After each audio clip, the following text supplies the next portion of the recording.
Alright, what's up y'all, it's LakerFan here. As y'all can see by the title of today's video, we're here to talk about how to get more contact dunks in NBA 2K22 Next Gen, all the intricate things of slashing in terms of the finesse finishing, dealing with taller bigs, some good dribble moves to actually get you in the right positions for contact dunks, and other finesse things like this right here. So, hope y'all enjoyed the video. If you do, feel free to drop a like, sub if you're new, turn on the noties, all that good stuff. And like always, try to win 1,000 likes. Also, feel free to check on the mixtape after this if you want to see the kind of cinematic with the music and stuff like that. I did it about a week ago. If you want to check that out, feel free to. But this is the build we're going to be working with right here. Now, I'm not going to give you guys the easy rundown on how to get more contact dunks. Well, have a higher driving dunk, have a higher posterizer. We're not going to do that, all right?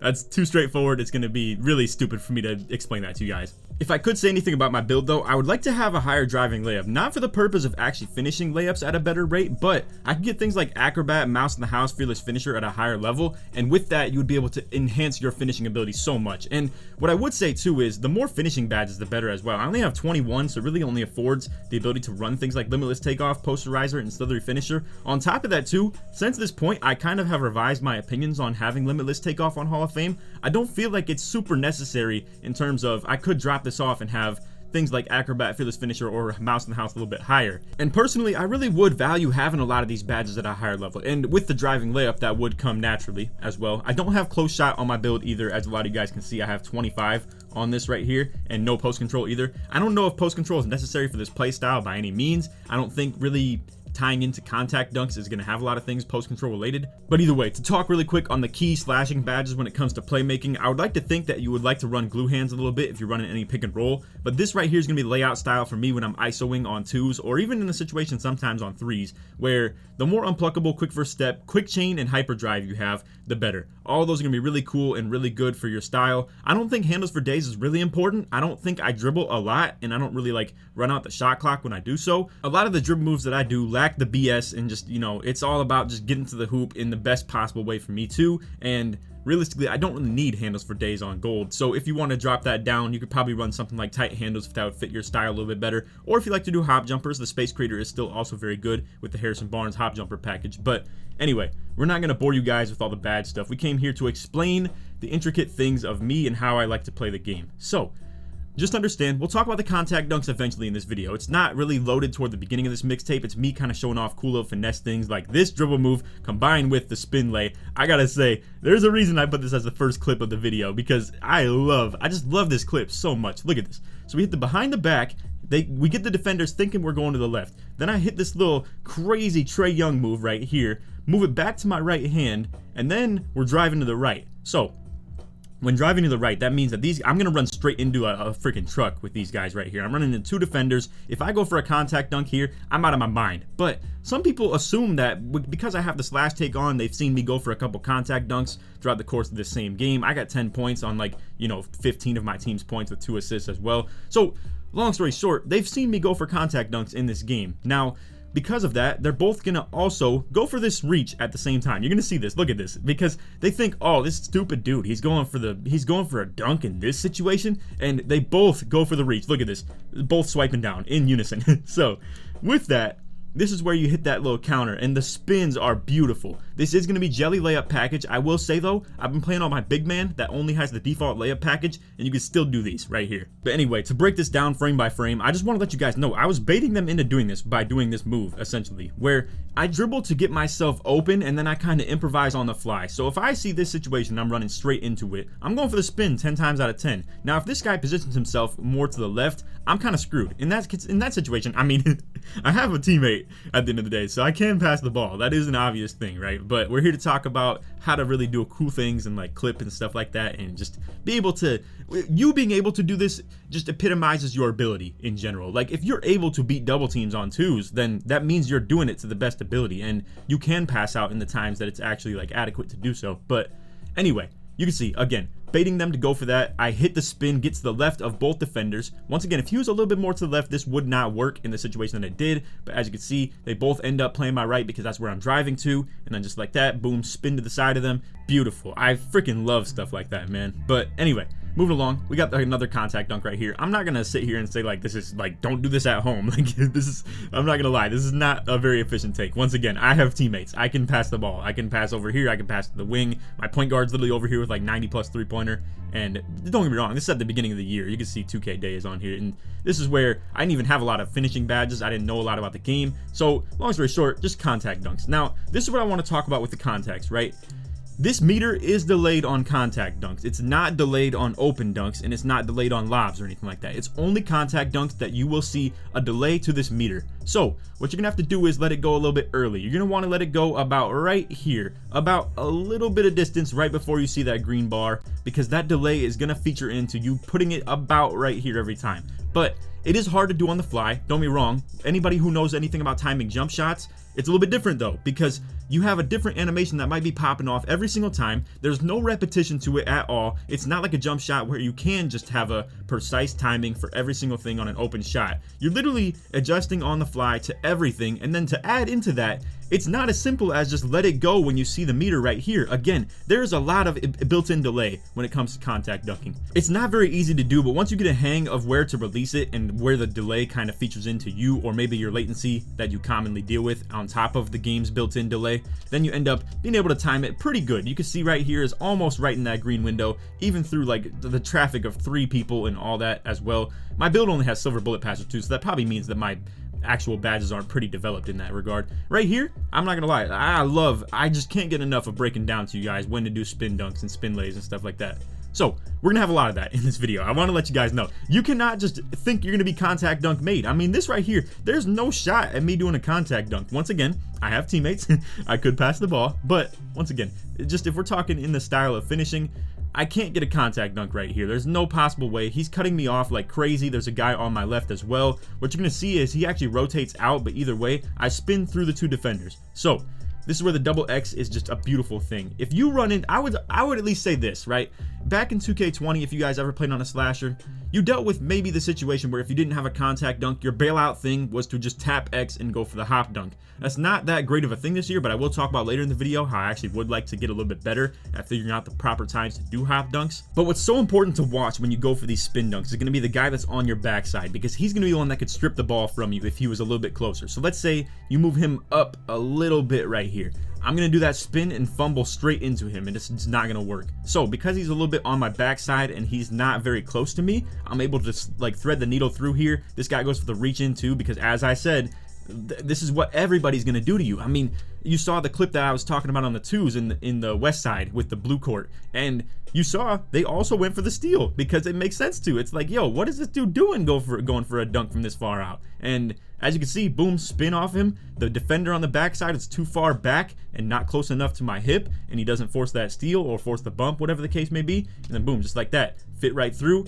Beautiful. Again, you're gonna see another spin. We're gonna talk about the dribbling and why this isn't just wasted movement or anything like that either.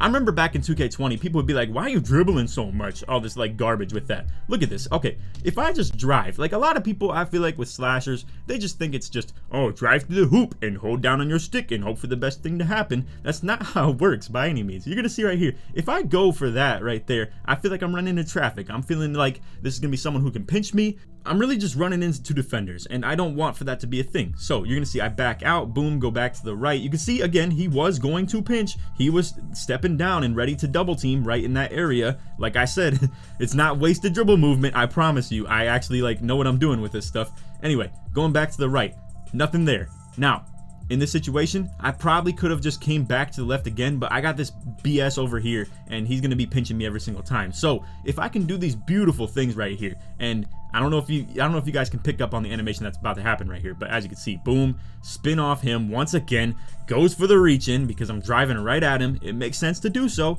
It makes a lot of sense, but as you can see, I'm predicting what the defender's gonna do. I get away from that help defender, boom. He is over here like dropping over the corner because he thinks I'm all good. Like, you know, he thinks his defender over here is all good. He's going for the steal. He's just, this is some bot who's not gonna be able to get open on that stuff. No sir, not me. Also, just to capture this a little bit, I'm gonna let both these clips play full speed. As you're gonna see, boom, spin right there. Once again, he cuts me off. Nope, not going that way. Spin back the other way. Beautiful. Now, we're gonna talk about angles a little bit in this part with the contact dunks. So I got a bigger dude on me right here. I'm gonna be able to get past him a little bit manageable if I'm able to actually just get good speed boost out of that. So I'm dribbling pretty stiff. I'm not gonna lie, the animations do look pretty stiff, but it's very usable and good for me. I love the animations that it gives me in terms of bursting out of it for the speed that I can get downhill. We also have things like hyperdrive on gold, where it's gonna be really useful for your downhill movement off of those dribble moves. But anyway, angles. You can see I have him beat. Like, I have all this like open space to me. Yes, he's on my hip, but I'm gonna be able to get contact dunks very manageably with this right here. So if he were to be like, if you move him from here to like right here, this is a no-go for the contact dunk. Sometimes the more straight on they get between you in the hoop, the worse, pretty much, unless they're right below the cylinder, in which case your guy can just jump straight over him and just dunk on him all day. But in these situations where you got an on-ball defender on you and he's paying you a little bit of respect up top, you can see, I mean, I don't have any three-pointer on my build, it's 25, but not everybody always knows that. And even if they do know that, I don't think playing paint and just like sitting right here in this area is exactly the best way to play defense on me anyway. That's what I love about this build though, is I actually have the ball handle to counter people who can play me high. Where in 2K20, I was out here with the build with like 65 ball handle, and I didn't have any good dribble moves. I would fumble the ball a little bit too if I were to do anything that was pretty fancy, and my biggest kryptonite was people playing me high. Now I can really just get past these people like this and set up for those beautiful contact dunks like that. Easy timing right there. And once again, we'll just let this play out in full speed a little bit. You can see do the sham right there, get back to the right, boom, contact dunk. Now this clip right here, he's just off rip already like way too high, and you can see he goes for the reach in too, or he's playing like hands up D. I'm not gonna lie, some people obviously aren't really like the best at the end of the day. You guys get what it is. And actually, I'm not gonna lie, like a lot of these clips I don't have a completed build either, and don't be wrong, some of these you can't take a lot of insight from because it's me on a non-complete build versus other people on non-complete builds. This is just my season 1 mixtape at the end of the day. You guys get what I'm saying. But you can see I have like bronze hyperdrive on right now, and obviously I'm not moving at the best speed that I could. Either way, this is just, he's done for. Like the angle that he was at, whereas like where I'm going, it's easy to do this. And the corner guy is not going to matter very much unless this dude's like a huge 7'3". He's not going to affect the contact dunk animation or like the size of the meter, but he can block that. However, like if he were to jump for that and he was a lot bigger and like a better build and stuff like that, he could get involved in this. But I'm not gonna lie, there's not much you're doing about this right here. The green, boom, this dude is like just straight vertical. He's ending up on the ground off that. At the end of the day, that's a really good angle to take with that, and it's really easy to get past him on that. Now, again, this is gonna be beautiful stuff right here. You're gonna see this is however one thing I want to get better at, where I feel like this actually could have been a right time to do a hop dunk rather than a spin. Why? Because this guy was on my back pretty tight. Like, this is what I'm talking about, where this would be very risky for me to go for that spin because he could like just poke that thing out. Like, if he was just a little bit closer to my back right there, he's getting the bump on that and I'm losing the ball pretty much every time. What would be a really good thing for me to get a good habit of right here when splitting two defenders is to do the hop dunk, where I can glide kind of from the left to the right without all that backwards movement of me being susceptible to that backside defender, where I could just boom, glide from left to right, get the dunk just like that. Maybe even bailout pass out of it to the corner if it was necessary, where these guys are both committing like down on me really hard. Again, you can see he goes for the reach. Everybody has a habit of doing so. And again, even with the spin too, it makes me a little bit vulnerable to the chase down blocks as well from behind. But realistically, you have to take these takes sometimes, especially if you're ISO-ing with the slasher. And realistically, it's still like a 70-30 thing, or maybe even like an 80-20 thing if you're doing it properly, where you're not going to screw up too often on that. But there are still the times that you are going to get that ball stripped out of you, where you just are running into someone who's either on your side or on your backside.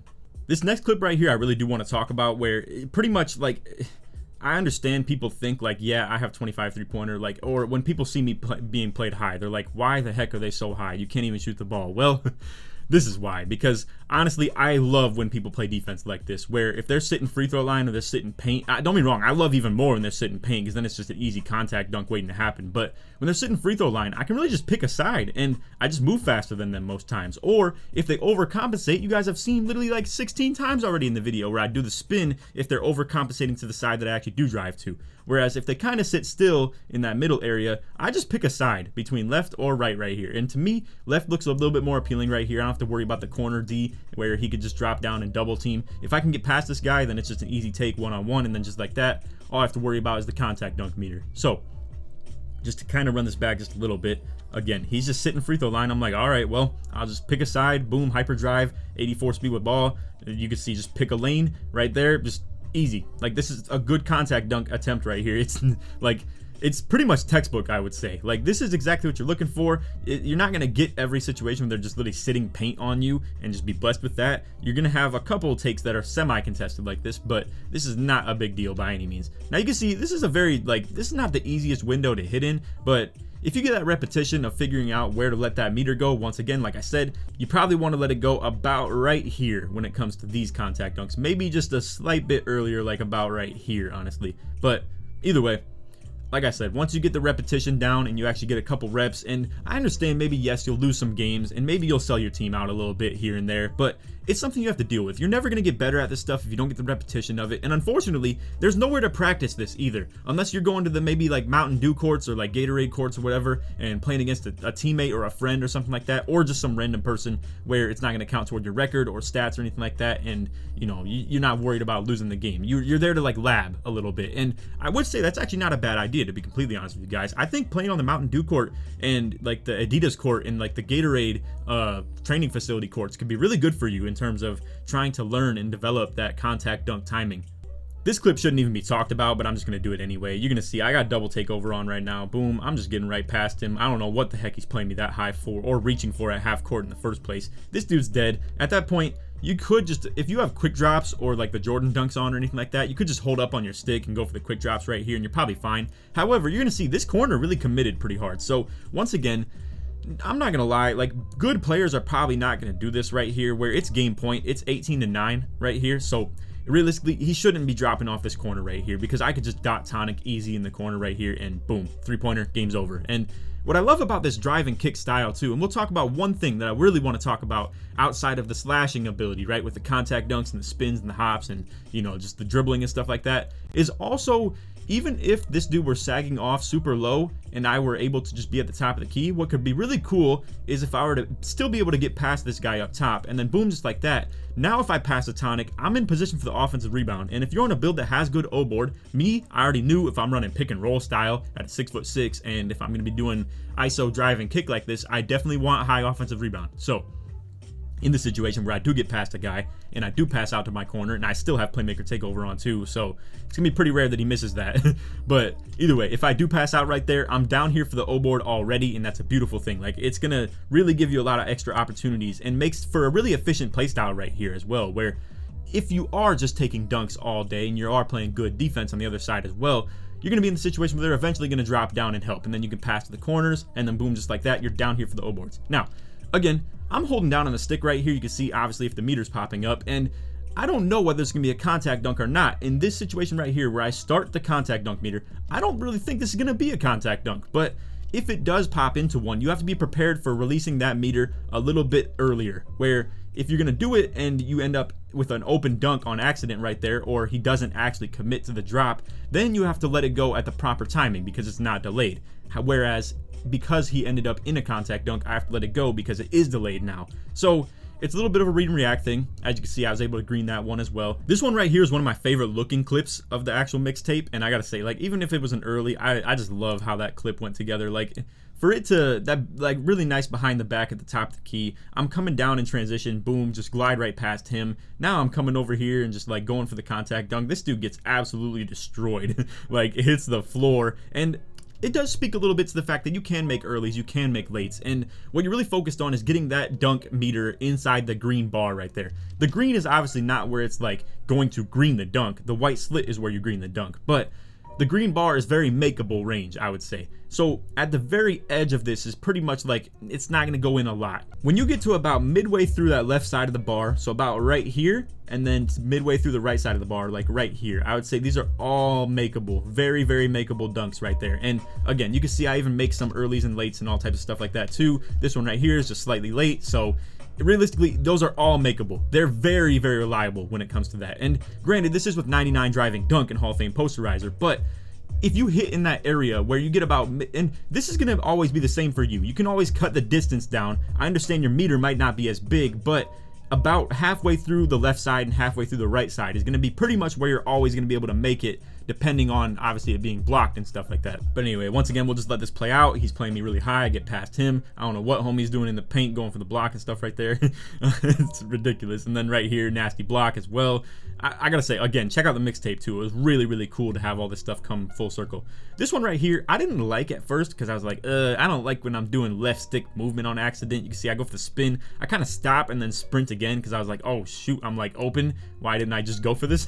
Because you can see I definitely like stopped moving when I definitely should have just kept running to the right. So then I'm like, oh shoot, I should have just been still moving to the right. Then right here, he catches up to me, right? So he cuts me off. Now, any situation that I am cut off, I'm always gonna do this every single time because it spins off his body. So in the situation where he does cut you off and actually played proper defense to the side that you're driving to, again, boom, spin off him. Hope for the best animation. If you don't get a very good animation, it is what it is. You just pick up the dribble and just pass out. It's not that big a deal. We'll talk about where that, like the implications are on the 1v1 court when it comes to that, because you don't really want to put the ball on the ground too often if you're going for the 1v1 court stuff.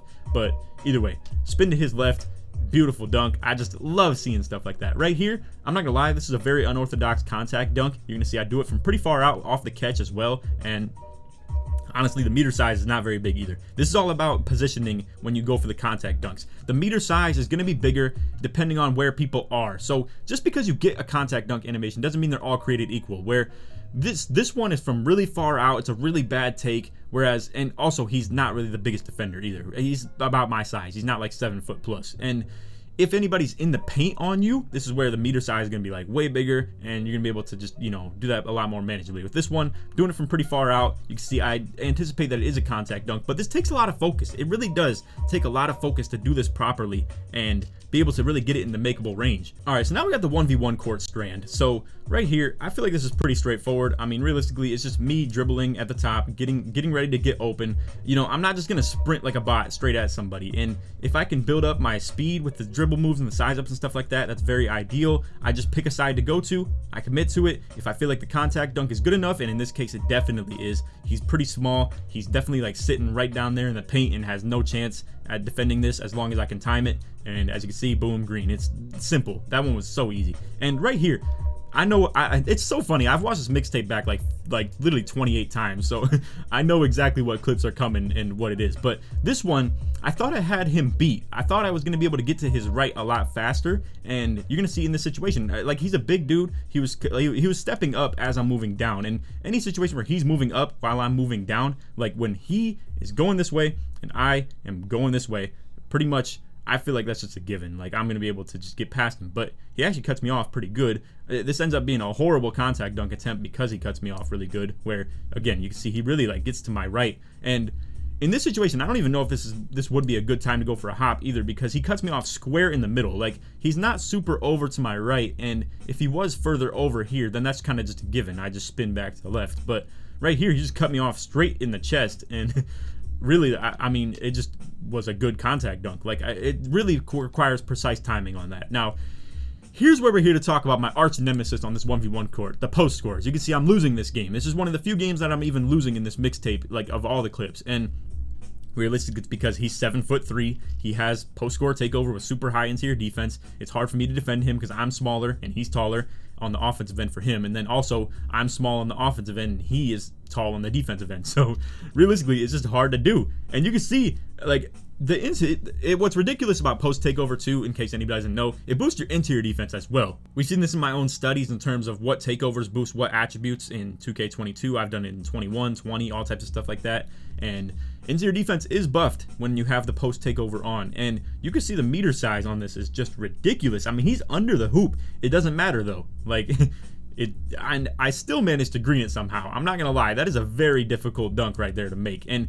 I really do challenge almost anybody in the world to playing with this build against this build if they think slashing takes no skill. You are out of your righteous mind if you think you could ever win a game against this guy. And actually, I did manage to win this, believe it or not. I was on stream and everybody was going crazy. But realistically, there's not a lot of people out here who could deal with this build that I'm on versus this build. So I will give a quick disclaimer to anybody, and we'll just let some clips play out. We'll maybe come back to this stuff as I'm talking, but I just want to let anybody know out there, if you're coming out here and you're planning to play like at a big man spot with this, like you're planning to go at bigs when you have the ball in your hand and you're going to be trying to guard bigs too, you're not in the right area. You're not in the right frame of mind. What I made my build for was to ISO smaller guards. I would play with bigger people on my team, and I would play at the 1 spot on 2s and the 2 spot on 3v3 and stuff like that. And then on defense, I would be able to just guard ball, not actually have to guard bigs. I'd be able to set screens on offense if I didn't want the ball in my hand, if I wasn't feeling comfortable to actually go for these ISO opportunities right here.